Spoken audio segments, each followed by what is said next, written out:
Blood बाहेर येतं त्याला सांगताय तुम्ही बेडशीट उचला, तुम्ही नव्हते पण हे तुमचं काम आहे. त्यांच्या स्टाफ कोण आहे ना त्यांना सांगा, तुम्ही नव्हते पण तुमचं काम आहे त्यांना सांगा.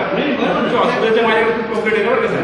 मी बोललो माझ्या कोणाशी बोलतो मला बघतो ना चुकीचं. मॅडम काय नाव आहे मॅडमचं? नाव सांगा. त्यांना सांगा की पेशंटला त्रास झाला नाही पाहिजे. या तुमच्या हॉस्पिटलचे एवढे कंप्लेंट माझ्याकडे आलेले आहे मॅडम, खूप कंप्लेंट आलेले आहे. तुम्ही विचार करा ना, जागचे पेशंट घेऊन तिथं म्हणजे सलाईन घेऊन चाललेलं आहे आणि ब्लड तुम्ही सर्व ऐका ना, तुमचं सर्व मिळून स्टाफ आहे नाही आरोग्य तुमच्या आरोग्य खात्यामध्ये अधिकाऱ्याला एक खातं हे द्या की बाबा स्टाफ नाही आमच्याकडे अवेलेबल. त्या हिशोबाने आम्ही तुमच्या साडीवर राहतो ना, पण पेशंटला त्रास होतोय मग त्याचं काय? त्याचं ब्लड प्रेशरचं बाहेर निघतंय, चुकीचं आहे का नाही? तुम्ही सांगा ना. ब्लड बाहेर निघतंय, एखाद्याला शुगरचा किंवा प्रॉब्लेम असला पेशंटला काही झालं तर जबाबदारी तुम्ही घेणार आहे का? सरकारी हॉस्पिटल म्हणून असा विषय आहे का?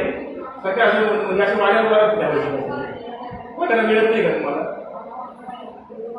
तुम्ही त्या मॅडमला सांगा वंचित बहुजन आघाडीचे विधानसभा आलेले बघा नाही तर मी 8 दिवसामध्ये त्यांचा विषय त्यांना सर्व स्टाफला घरी बसून